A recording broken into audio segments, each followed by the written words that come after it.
Mas aqui mais um episódio do Erros do Varejo, o podcast sobre o que você não lê no LinkedIn. Na verdade, vai ouvir agora e ver ao vivo nesse episódio. E eu esqueci. Qual é o sobrenome? Elisa? Escábia. Pô, eu falei mó bem, Scabia, agora eu Pois esqueci. é. Então, Elisa Scabia, uma pessoa que nasceu no varejo, estava lendo a história dela. E todo mundo me manda normalmente uma história de 4 linhas. Aí a Elisa Scabia, se eu lesse a história dela, já era podcast. Já inteira, completo ali. A gente estava conversando Mais um ou pouco, menos. não é? E aí eu fico brincando com a Karina, falei assim, mas me faz um resuminho. Foi tipo, Esse tá difícil. esse tá difícil. Já trabalhou em muitas lojas, como ela fala mesmo, ela nasceu no varejo. E atualmente está na Pampili. Pampili? Pampilha. Pampili, você falei bem. Pampili, que eu já gastei dinheiro, porque eu caí no golpe da maquiagem. Eu tenho 2 filhas. Então, tananã, gasta tanto que você tem isso, e aí eu tive essa também, já tive essa. Mas conte um pouquinho essa história, e aí depois a gente vai entrando nos detalhes. Então, é uma história longa, mas muito bacana. Eu acho, pelo menos. Eu comecei como vendedora. Primeira vez que eu fui para o varejo, eu fui ser vendedora de extra de Natal na Sidewalk, lá no Shopping Iguatemi. Começou chique. Comecei chique, Começou comecei chique. bem. Aí, E no Natal. no Começou Natal, achando que a vida era luxo. cheguei ganhando. Putz, rica. Fácil de bater É. meta, tinha fila na porta, sidewalk bombando naquela época. E fiz o extra de Natal, né, que a gente fica novembro, dezembro, até se estende um pouquinho. E uma amiga minha era vendedora na Richards. E aí tinha uma vaga de Essa vendedora eu na gasto muito Richards. dinheiro. Pois é. E aí eu falei, na sidewalk não tinha muita definição se eu ia seguir como vendedora fixa ou não. Eu falei, vou para Richards, porque lá realmente tinha uma vaga mais definida. Aí fui para Richards, lá realmente fiquei Já tinha mais se formado na tempo. faculdade ainda não? Já tinha se... E eu ainda não, Não, ainda tá ainda estava em no meio. paralelo. Depois eu fiz marketing. E Ah, eu que legal. nunca trabalhei com marketing, não. Mas marketing sempre ajuda. Marketing, eu fiz administração, Faz tá dentro parte de tudo tá também. tudo certo. Aí fui para Richards, lá eu entrei como vendedora, virei subgerente, virei gerente. Fiquei quase 4 anos lá, até no momento. Subiu rápido. Foi bacana, assim. E foi um momento que a Richards mesmo, o Ricardo, na época, né, que era o dono da marca, com a esposa dele, eles estavam assumindo as franquias, porque eu tinha entrado numa loja do Iguatemi também, que era uma franquia. E aí, nesse momento, eles perguntaram se a gente queria seguir com eles ou não, porque, né, era uma mudança de gestão, e eles iam começar a abrir mais lojas próprias e lojas maiores. E aí eu topei e fiquei com eles, enfim, foi um trabalho muito bacana. Montei junto com o time, né, aquela loja que até hoje é a Richards no Iguatemi, então eu entro naquela loja, aquilo para mim me remete assim a toda aquela montagem. Eu acho que ela fica muito escondida, aquela loja. Eu também acho. Ela merecia um espaço e fica atrás mais daquela... destacado. Que tem aquela a parte de doces ali, que tem aquela área no meio. Exata, da dama. Enfim, e aí eu estava na Richards, né? Mas ela é gigante, ela parece mínima pela porta, e aí você vai entrando, vai nascendo loja. E aquilo lá, na minha época, hoje eu não sei como é a estrutura, a gente tinha alfaiate lá dentro, copeira, pessoa que fazia embalar. É uma equipe de 20 pessoas, vendedor, fábrica inteira. Caixa, era uma baita estrutura lá. Fazia o concerto lá dentro mesmo, tinha uma oficina lá. E então, enfim, muito bacana, uma marca incrível, tenho o maior carinho até hoje pela marca e foi uma história muito legal. Aí eu tive a oportunidade de sair dessa frente do varejo e ir para dentro de confecção. Eu entrei numa marca que na época era muito, muito de moda, que chamava Aquarela, do Jorginho Kaufmann e da Ninha Kaufmann, que é um casal super vanguardista, acho que até hoje. E eu entrei já de doida, gerente de multimarcas. Não sabia nem o que era isso, mas gostaram, contrataram e vamos lá. E era uma marca realmente muito, muito, né, de moda mesmo, participando de fitoervas, de Morumbi Fashion Week, que na época não era São Paulo Fashion Week. Era Morumbi Fashion Week? Era de São Paulo Fashion Week? Antes do Morumbi Fashion Week era fitoervas, que foi a Arcangeli que, né, fez junto com o Paulo Borges lá todo o evento, depois virou Morumbi e depois virou São Paulo Fashion Week. Caramba, não sabia dessa história. Eu conheço a Carly. Tem uma história para chegar no São Paulo Fashion Week. Mas sempre foi muito bacana, evento incrível, enfim. E aí, lá nessa marca, a gente vendia para as melhores boutiques do Brasil, né? Então, as das Luz, Magrela em Brasília, Bazar em Curitiba, que são as boutiques que existem até hoje e que a gente trabalhava. Eram uns 80 Menos a das pontos de Luz. venda. Oi? Menos a das Luz. Das Luz ainda não. Mas ainda acho que ela ainda volta. Ela virou prédios, agora mas virou marca. ainda acho que volta. É uma referência Opa! aquilo lá. E aí, fiquei 6 anos lá com eles, quando uma amiga que trabalhava na Fórum, também como gerente do Multimarcas, ela estava saindo na época e ela me indicou para ir para a Fórum. A Fórum naquela época estava no auge da marca. E aí fui, era um negócio maior, né? Uma marca também super bem colocada no mercado, trabalho do Tufiduec incrível, enfim. E aí eu fui para lá. Lá já era um negócio maior, eram 500, 600 multimarcas, né? Uau. E a gente foi incrível porque a multimarca você não trabalha na capital, né? Já tinha um modelo de franquia e tal, então eu precisei viajar o Brasil todo para saber o que cabia dentro dessas multimarcas, né? Porque a gente vendia jeanswear, mas também vendia uma parte de moda pesada, mais fashion e tal. Então era muito complicado. Como é que eu ia vender para você, sei lá, uma parte em vestido, sei lá, vamos chutar, vai, 3 mil, 4 mil reais, se eu nem sei se a sua cidade comporta ou não comporta. Então, para eu poder fazer esse trabalho melhor, a gente viajava. Mas não somente a comporta, deve ter alguma coisa sobre a estrutura da loja, talvez. Sim, em todos os sentidos. Se ela é bonita o suficiente para ser isso. bacana, Ela sabe se mostrar. a cidade tinha essa condição, né? E o Tufi cobrava muito isso da gente. Eu imagino.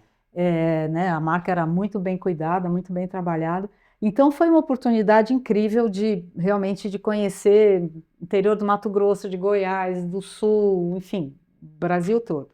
Fiquei lá por 6 anos e de lá eu fui para a Leves. E aí sim já saí de estruturas familiares, né, que eu estava acostumada e entrei. Mas sempre no fashion. Aí já mais jeanswear, né? Mas tudo bem. Mais com moda, enfim, Mais com uma moda. coisa mais de moda. E aí Mas já a Levi's tem outras coisas também. Não. Tem? Não? Só jeans?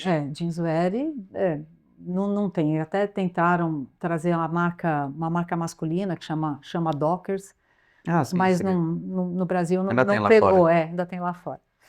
Mas aí, enfim, era uma multinacional, eu falei, né, Legal. vamos pisar num outro modelo aqui de Vamos negócio, mudar um pouquinho. tamanho de negócio. Entrei como gerente de multimarcas, também cuidando de uma rede de multimarcas, eram 700, 800 pontos de venda. E aí meu diretor saiu, em um ano eu tinha um diretor, que ele saiu no ano seguinte, e aí eu tinha feito um trabalho bacana na Multimarcas, eu fui promovida para diretora comercial. Aí foi a primeira vez que eu olhei franquia, atuando em franquia, porque até então minha vida toda era de multimarcas. Era uma rede menor, né? Acho que na época tinha, sei lá, umas 60 lojas, e eu dei muita sorte, assim, porque a Leves, naquele momento, se reportava para a Ásia. Então, um mix de produto e toda a nossa coleção, ela vinha da Ásia e a gente tinha os meetings lá fora. Então, eu tive a oportunidade de também conhecer um varejo de Ásia, né, que também estava no auge. Foram assim, os melhores anos. 2001 a 2008. 2008 já era Ásia. Aí já era... A Ásia já estava até dando problema, né? Mas... Foi quando eu morei lá, morei em 2010. A Ásia já tinha tido... Não, em 2008 foi aqui nos Estados Unidos. Foi Estados Unidos. A Ásia estava voando. Estava voando, Foi aquela época que quem vai dominar o mundo. Foi nos Estados Unidos que foi o problema. Eu saí da Levis final de início de 2008, porque depois eu fui para a Nike. Mas enfim, então a passagem pela Levis me trouxe uma experiência de franquia, né, multimarca que eu já tinha, outras áreas que entraram no meu guarda-chuva, e também conhecer um varejo fora que era incrível, né, ter essa experiência. Aí um colega meu da Levis foi para a Nike e me chamou, eu falei, Elisa, tem uma vaga aqui na Nike, e eu pensei em você, e não tinha nada a ver com comercial. Era para trabalhar com segmentação de categoria. Uau, que específico, tá bom. Totalmente diferente. Só que falei, Nike, gente, como é que você recusa? Como é que você não pisa na Nike? Não tem como você não pisar na Nike. E é um selinho legal para ter. Né? É um carimbo bom. Aí falei, bora para a Nike. Incrível também, eu trabalhava muito próxima da área de produto no Brasil, A gente também ia lá para Beaverton, né, que é onde é a matriz e o campus da Nike, conhecer aquilo lá também é de outro mundo, porque você vai em laboratório de inovação, enfim, uma experiência incrível.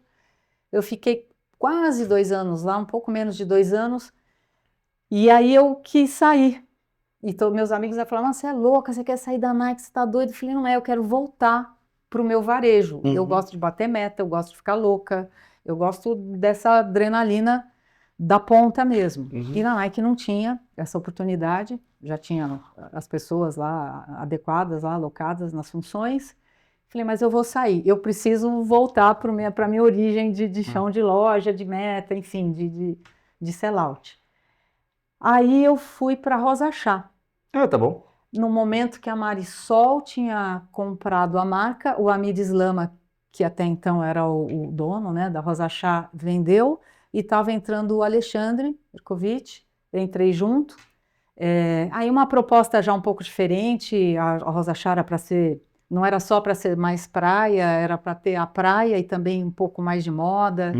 Teve até participando de desfile em Nova York, da Semana de Moda de Nova York e tal. Mas aí não deu muito certo, né? Um pouco cultura, né? Era uma Marisol, uma indústria, né? Muito grande, por sinal, mas de malharia, enfim, teve um pouco de olhares assim divergentes do negócio. E depois de 2 anos e meio eles resolveram, né, vender a marca, na verdade, para o atual grupo, que é a Restock. O Alexandre saiu e eu saí também. Aí eu fui para a Hope. Caramba, eu achei que já estava no... Caramba, eu falei que era o podcast inteiro só da... Só que aí é outro segmento, moda íntima, né? É outro negócio. Entrei para cuidar de franquias, não como diretora, aí entrei como gerente. Tinha um diretor que é um cara bacanérrimo aí de varejo, o Padula. Mas aí o Padula saiu em 1 ano. Aí de novo, saiu em 1 ano, aí assumi a diretoria. Você dá sorte, hein? Eu não vou te contratar como gerente, eu não vou te contratar como gerente. Me largam, né? Mas é bom que são eles que me recomendam também para assumir as estruturou bem. posições. Na verdade, eles já estavam pensando em sair, só te chamaram para pegar a vaga. Exato. Bom, enfim, aí assumi diretoria comercial, né, com outros pares lá, tinha o diretor também de expansão. Na Hope foi um trabalho muito bacana, quando eu entrei lá a gente tinha 46 lojas mais ou menos, foram 8 anos de trabalho montando o time, né, a Hope também muito indústria, muito para o varejo multimarca, então era uma construção de rede de franquias, isso foi 2010. Foi quando os shoppings estavam nascendo, brotando shopping para tudo quanto é lado. Franchising cresceu muito, de 2010 a 2014, as marcas deram um pulão. Nossa, uma baita alavancada. E saí de lá, bom, enfim, fizemos o trabalho, era um time muito bom, assim, muito maduro, toda a liderança era muito legal. A gente construiu um negócio muito, muito bom lá. E aí saí de lá para Puquê. Depois de 8 anos. Foi quando também o Grupo Único tinha comprado a Puquê, eles já tinham a Imaginarium e tinham comprado a Puquê. A Puquê naquele momento, né, passando por algumas dificuldades lá, enfim, precisando arrumar alguns processos. E o Grupo Único entrou com um time muito forte, por sinal. Tinha até a própria Visagio participando de toda dessa arrumação, né, de casa.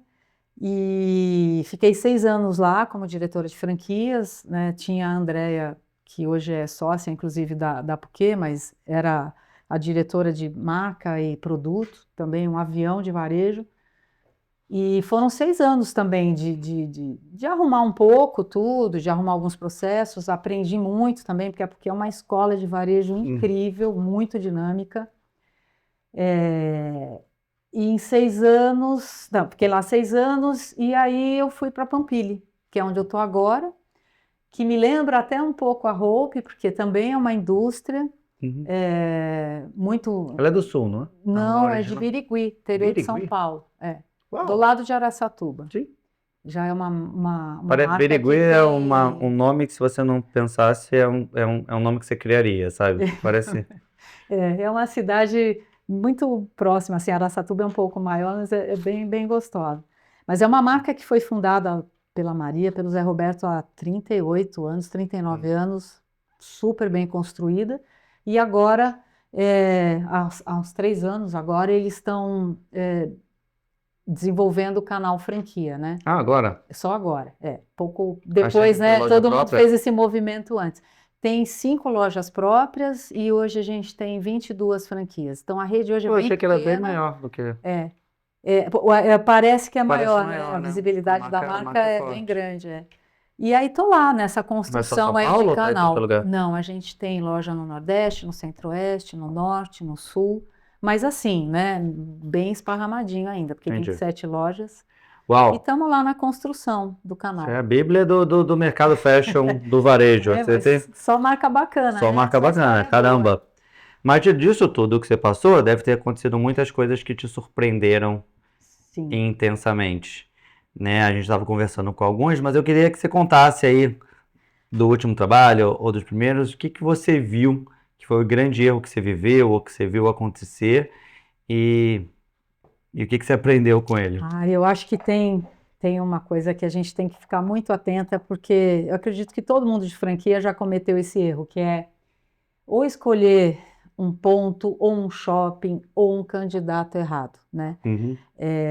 E isso, eu sempre trago essa responsabilidade muito para a gente, para a franqueadora, porque não adianta depois que deu errado eu falar, mas a franqueada não tem perfil de varejo. Devia ter visto isso antes, né?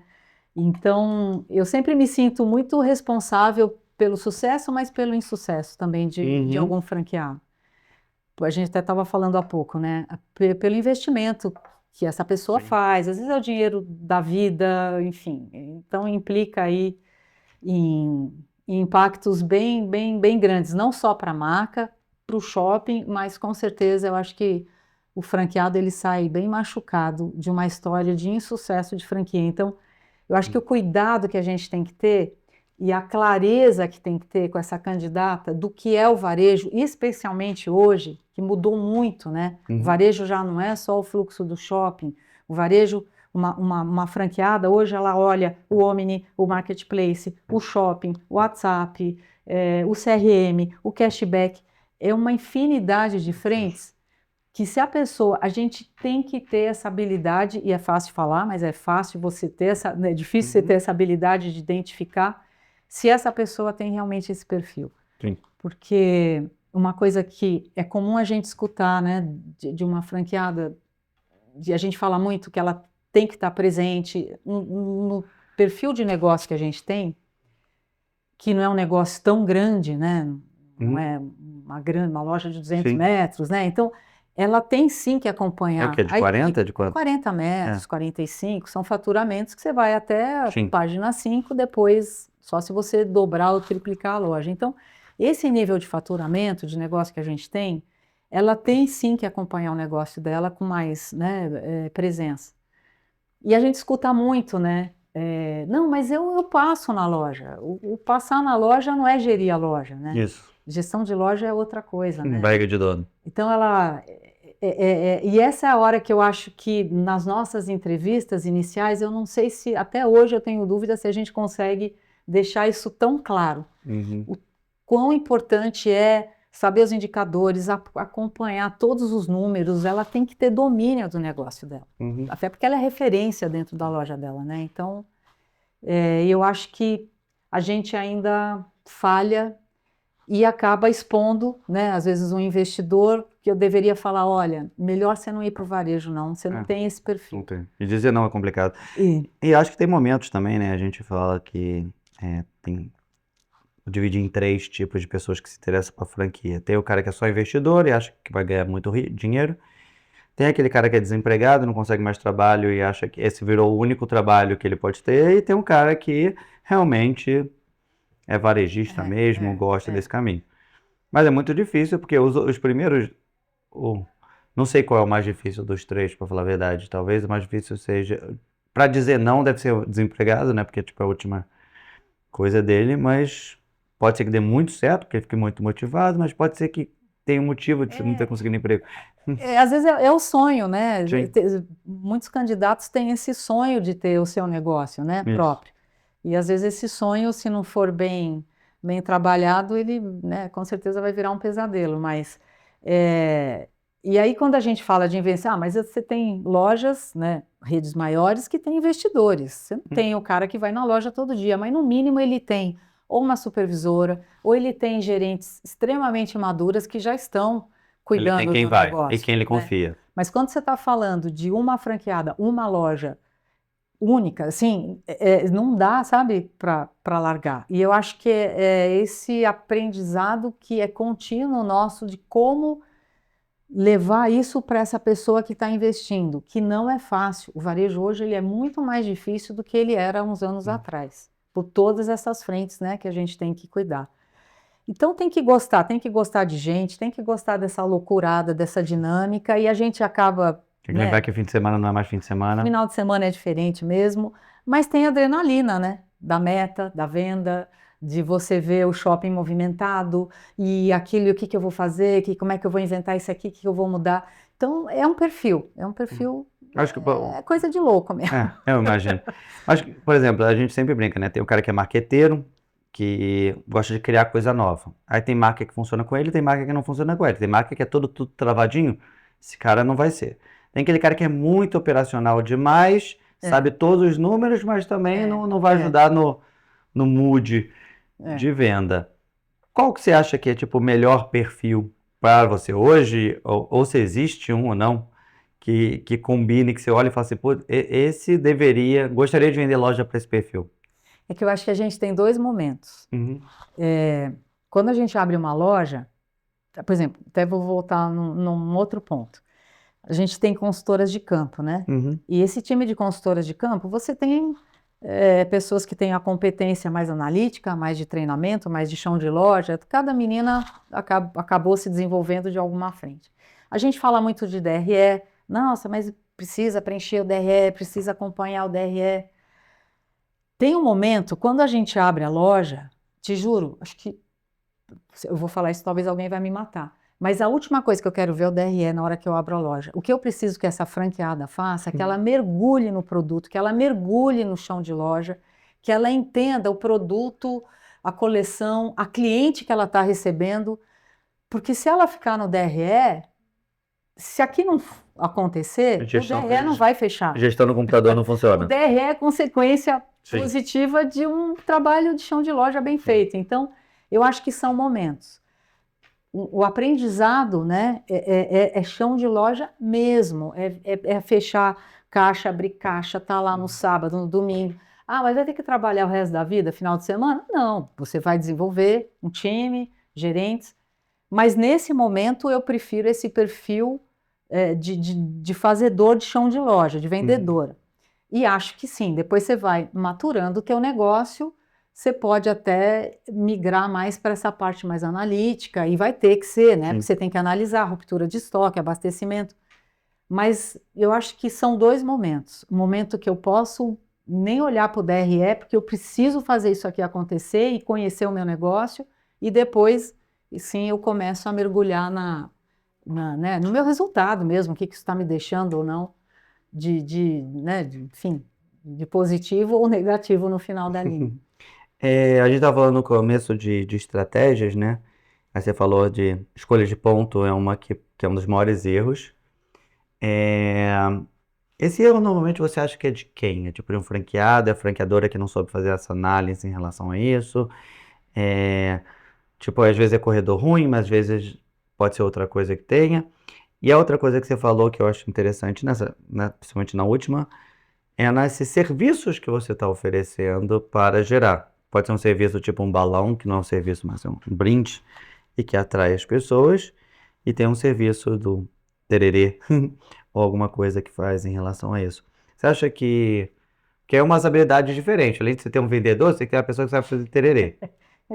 Ou uma pessoa que fica segurando o balão lá na frente. E deve ter uma pessoa que fala, eu não sou franqueado para ficar carregando balão e tudo mais. Tem essas questões que você coloca, com as leis trabalhistas e regras e tudo mais. O que é, tipo assim, que você viveu, que você acreditava tudo e viu que, tipo, nesse canto, ou nesse espaço, nessa estratégia, isso vai ser um tiro no pé gigantesco? Então, a primeira pergunta é de ponto de shopping, ponto, depois né? de serviço. Quando você tem uma franqueada nova, ela não tem o know-how para escolher. Sim. Ela contrata a franqueadora porque a gente tem o know-how e o shopping também sabe o fluxo, né, daquele corredor, daquele ponto, tarará. Então, nesse momento, eu acho que a gente, tanto o shopping quanto a franqueadora, a gente tem uma responsabilidade maior, porque ela não sabe avaliar. Ela vai muito pelo que a gente está trazendo. E óbvio, mas o melhor ponto, ele tem o boleto mais alto. Também pode ser que essa conta não feche, né? Para eu estar no melhor corredor, na Quinta Avenida de qualquer shopping, né, com um boleto de 40, 50 mil, minha venda tem que ser gigante e às vezes eu não parto com essa venda, né, tão alta. Então, a gente entender aí esse meio termo, né, que a gente dá nota para os pontos, um ponto nota 7, nota 8. Esse é um padrão ou é só vocês que fazem? Não, é padrão, a gente sempre sai.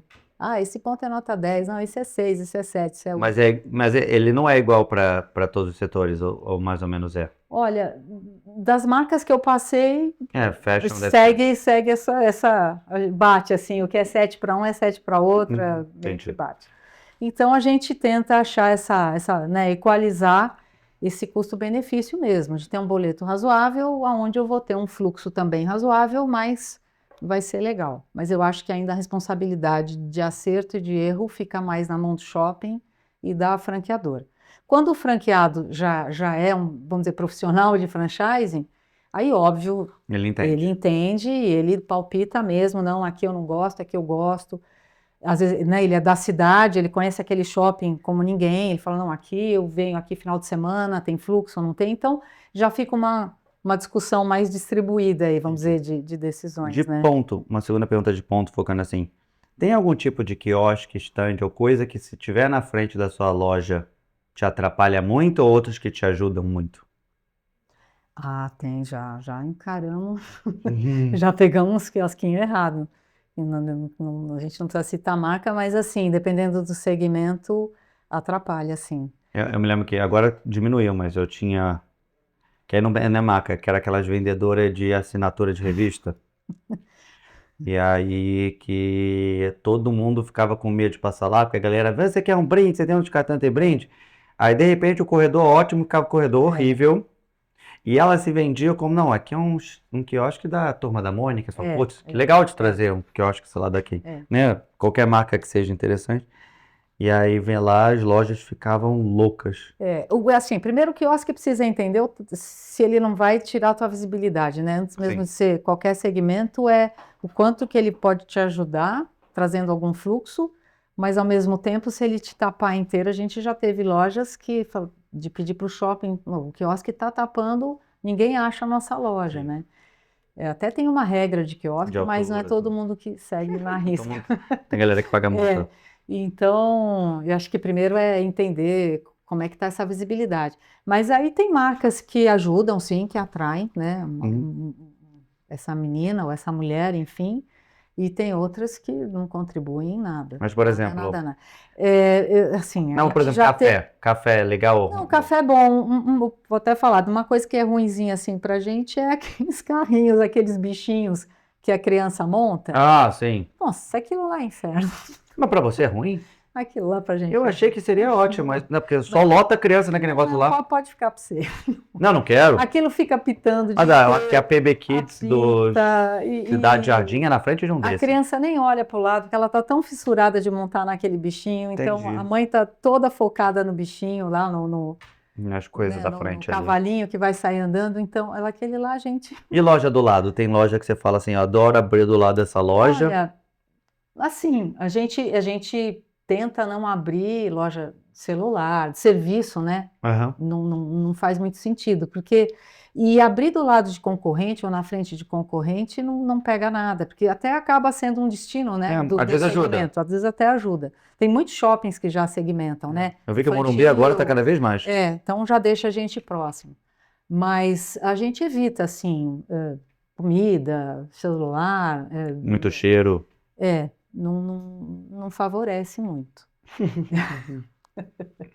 Mas não, concorrente do lado não tem problema, na frente. A gente tem lojas que a Bibi Só tá quando na você descobre frente, que o Coqueiro tá concorrente na está pagando menos, frente. menos de aluguel, aí você fica bravo. Não, às vezes você vê a loja lá cheia, a nossa não, mas também às vezes ele vê a nossa cheia, a nossa não. Mas tá tudo certo. Eu acho que tem para todo Tem de mundo, tá tudo, tudo tem certo. de tudo. A gente já passamos do nosso tempo. Me diz assim uma grande lição, para ter que terminar assim, alguma grande lição. Você já passou por quase, você é a Bíblia do fashion. O que você aprendeu nesse meio do caminho? Que se você começasse agora, essa seria a dica que você daria para você? Aprendi a escutar. Escutar consumidor e escutar franqueado. Escutar franqueado. Isso é raro, tá? Por incrível que pareça, escutar franqueado é raro. Mas é importante. Porque eles te trazem muito do que está acontecendo e até o caminho que a gente pode seguir. Não vai te determinar a tua estratégia toda, lógico, Uhum. mas, nossa, tem correção de rota. Então, as marcas que eu passei, eu sempre insisti muito que a gente criasse conselhos de franqueado, que, né, óbvio, é uma prática, mas nem todas as marcas adotam. Ter essas conversas, esses bate-papos online ou presencial, onde você pega feedback de operação, de produto, de preço. E consumidor, né? Quando você consegue trazer, soltar umas pesquisas, e hoje a Pampilha faz muito bem isso, o nosso marketing. Escutar essa menina, essa mãe dessa menina, vem insights incríveis, assim, para direcionar. Então, eu acho que hoje, se eu escutar, eu vou ter mais sucesso, assim, na minha operação, na minha gestão. Acho que escutar, como você falou, escutar não é nem quem. Escute. Escute. Escutar não significa seguir necessariamente. Porque às vezes você escuta 4 pessoas e tem 4 opiniões diferentes, mas te ajuda a tomar. Mas ajuda nos direcionamentos, umas ideias, assim, sabe? A verdade está lá fora. É isso aí.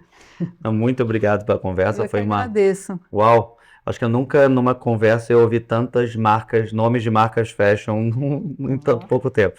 Mas parabéns pela trajetória aí. Obrigada aí pela oportunidade também. Eu que agradeço.